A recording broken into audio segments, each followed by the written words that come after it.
Manjunath K ಅಂತ. ನಾನೊಬ್ಬ ದೈಹಿಕ ಶಿಕ್ಷಕ ಅಲ್ಲ, ಮ್ಯಾಥಮೆಟಿಕ್ಸ್ ಟೀಚರು, ಅಂದರೆ ಸಹ ಶಿಕ್ಷಕನಾಗಿ ಕರ್ತವ್ಯ ನಿರ್ವಹಿಸ್ತಾ ಇದ್ದೀನಿ. 2007ರಲ್ಲಿ ನಾನು ಇಲ್ಲಿ ಟೀಚರ್ ಆಗಿ ಬಂದಿದ್ದು. ಆಗ ಯಾವುದೇ ದೈಹಿಕ ಶಿಕ್ಷಕರು ಇಲ್ಲದೇ ಇರೋ ಕಾರಣದಿಂದ ನಾನು ಸ್ವಲ್ಪ ಮಕ್ಕಳುಗಳಿಗೆ ಸಣ್ಣ ಪುಟ್ಟ ಆಟ ಆಡಿಸ್ತಿದ್ದೆ. ಅವರ ಒಂದು ಸ್ಪೀಡು, ಅವ್ರ ಎಂಡರೆನ್ಸು, ಅವ್ರ ಸ್ಟಾಮಿನಾ ನೋಡ್ಬಿಟ್ಟು ನಾನು ಸಹ ಒಂದು ಮಕ್ಕಳಲ್ಲಿ ಒಂದು ಪ್ರತಿಭೆಯನ್ನು ಗುರುತಿಸ್ಕೊಂಡು ಯಾಕೆ ಒಂದು ಸಣ್ಣದಾಗಿ ಒಂದು ಟೀಮ್ ಮಾಡಬಾರ್ದು ಅಂದ್ಬಿಟ್ಟು ಖೋಖೋ ನನಗೆ ತುಂಬ ಇಷ್ಟವಾದ ಆಟ. ಹಾಗೆ ಖೋಖೋವನ್ನು ಮುಂದುವರ್ಸ್ಕೊಂಡು ಬಂದೆ. ಒಂದು ಅತ್ಯುತ್ತಮವಾದ ಟೀಮ್ ಆಗ್ತಾ ಹೋಯಿತು. 2010ರಿಂದ 2025ವರೆಗೂ ನಮ್ಮ ಶಾಲಾ ತಂಡ ಆಗಿರ್ಬೋದು ಅಥವಾ ನಮ್ಮ ಕ್ಲಬ್ ತಂಡ ಆಗಿರ್ಬೋದು, ಎಲ್ಲ ಮಕ್ಕಳು ಸಹ ಅತ್ಯುತ್ತಮ ಪ್ರದರ್ಶನ ನೀಡ್ತಾ ನಮ್ಮ ರಾಜ್ಯ ಮಟ್ಟದಲ್ಲಿ, ರಾಷ್ಟ್ರ ಮಟ್ಟದಲ್ಲಿ, ಈಗ ಅಂತಾರಾಷ್ಟ್ರೀಯ ಮಟ್ಟದಲ್ಲಿ ವರ್ಲ್ಡ್ ಕಪ್ ನಡೀತಾ ಇದೆ. ಅಲ್ಲಿ ನಮ್ಮ ಚೈತ್ರರವರು ಅತ್ಯುತ್ತಮವಾದ ಪ್ರದರ್ಶನ ನೀಡಿ ನಮ್ಮ ಭಾರತ ದೇಶಕ್ಕೆ ಕೀರ್ತಿಯನ್ನು ತಂದುಕೊಟ್ಟಿದ್ದಾರೆ. ತುಂಬ ಧನ್ಯವಾದಗಳು. ಬಹಳ ಖುಷಿಯಾಗುತ್ತೆ. ನಿನ್ನೆ player of the match award ಸಹ ಸಿಕ್ತು ಅವಳಿಗೆ. ಅವಳು ತುಂಬ ಒಳ್ಳೆ ಅತ್ಯುತ್ತಮವಾದ ಆಟಗಾರ್ತಿ. ಅಷ್ಟೇ ಡಿಸಿಪ್ಲಿನ್ನು, ಡೆಡಿಕೇಶನ್ನು, ತುಂಬ ಎಫರ್ಟ್ ಆಗ್ತಾಳೆ. ನಮ್ಮಲ್ಲೇ LKGಯಿಂದ 10ನೇ ತರಗತಿವರೆಗೂ ಇಲ್ಲೇ ಓದಿದ್ದಂತಹ ಹುಡುಗಿ. 4ನೇ ತರಗತಿಯಿಂದ ಅವಳು ಖೋಖೋ ಆಟವನ್ನು ಪ್ರಾರಂಭಿಸ್ತಾಳೆ ಪ್ರಾಕ್ಟೀಸ್ ಮಾಡೋದಕ್ಕೆ. ಅಲ್ಲಿಂದ ಶುರುವಾದಂತಹ ಅವಳ ಒಂದು ಜೈತ್ರ ಯಾತ್ರೆ ಇಲ್ಲಿವರೆಗೂ ಸಹ ಅತ್ಯುತ್ತಮವಾದ ರೀತಿಯಲ್ಲಿ ಪ್ರದರ್ಶನ ನೀಡ್ತಾ ಈಗ ವರ್ಲ್ಡ್ ಕಪ್ನಲ್ಲಿ ತನ್ನದೇ ಆದಂತಹ ಛಾಪನ್ನು ಮೂಡಿಸಿ ನಮ್ಮ ಭಾರತ ದೇಶಕ್ಕೆ ವರ್ಲ್ಡ್ ಕಪ್ ಗೆಲ್ಲೋದಕ್ಕೆ ಕಾರಣಕರ್ತಲಾದಂತಹ ಅವಳಿಗೆ ನಾನು ಈ ಒಂದು ಸಮಯದಲ್ಲಿ ಹೃತ್ಪೂರ್ವಕ ಧನ್ಯವಾದಗಳು ತಿಳಿಸೋಕೆ ಇಷ್ಟಪಡ್ತೀನಿ ಸರ್.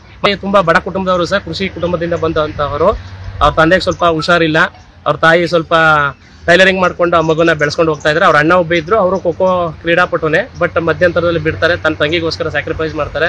ಇವತ್ತು ಅವಳು ಅತ್ಯುತ್ತಮವಾದ ರೀತಿಯಲ್ಲಿ ಬೆಳಕ ಬಂದಿರೋದಕ್ಕೆ ಮೂಲ ಕಾರಣ ಅವರ ಪೇರೆಂಟ್ಸು ಮತ್ತು ನಮ್ಮ ಕರ್ನಾಟಕ ರಾಜ್ಯ ಖೋಖೋ ಸಂಸ್ಥೆ, ನಮ್ಮ ಶ್ರೀ ದೇಗುಲ ಮಠದ ಈ ನಿರ್ವಾಣ ಸ್ವಾಮಿ ಮತ್ತು ವಿದ್ಯಾರ್ಥಿ ಕಾನ್ವೆಂಟಿನ ಎಲ್ಲ ಮುಖ್ಯ ಶಿಕ್ಷಕರು ಮತ್ತು ಎಲ್ಲ ಸಹ ಶಿಕ್ಷಕರ ಆಶೀರ್ವಾದ, ಹಿರಿಯ ಶ್ರೀಗಳು ಕಿರಿಯ ಶ್ರೀಗಳ ಆಶೀರ್ವಾದದಿಂದ ಮತ್ತು ಎಲ್ಲ ಪೋಷಕ ವರ್ಗದವರು, ಎಲ್ಲಕ್ಕಿಂತ ನಮ್ಮನೆಯವರು ಸಹ ಇದಕ್ಕೆ ಸಂಬಂಧಪಟ್ಟಂಗೆ ತುಂಬ ಉತ್ತೇಜನ ನೀಡಿದ್ದಾರೆ.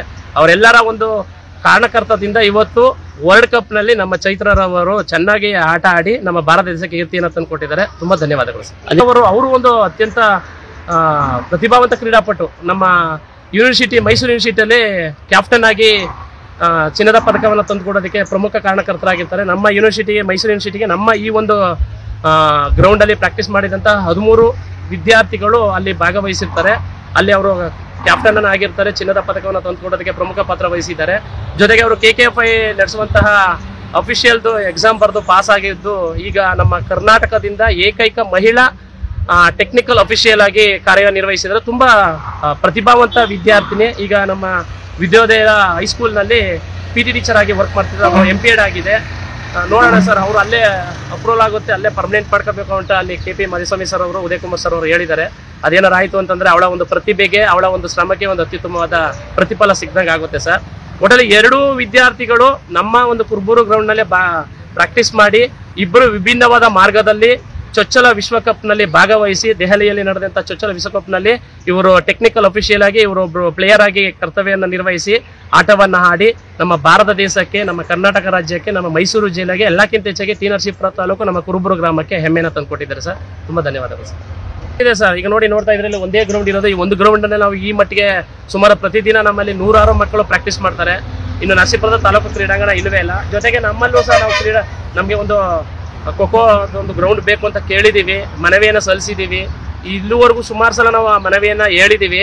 ಯಾರೂ ಸಹ ಈ ಕಡೆ ಗಮನ ಕೊಟ್ಟಿಲ್ಲ. ನೋಡೋಣ ಸರ್, ಮುಂದಿನ ದಿನಗಳಲ್ಲಾದರೂ ಚೈತ್ರರ ಮುಖಾಂತರ ಆದರೂ ನಮ್ಮ ಒಂದು ಈ ಒಂದು ಗ್ರೌಂಡ್ಗೆ ಇನ್ನೊಂದು ಗ್ರೌಂಡ್ ಸ್ಪೆಷಾಲಿಟೀಸ್ ಕೊಡ್ತಾರಂತ ಕಾಯ್ದು ನೋಡಬೇಕು ಸರ್.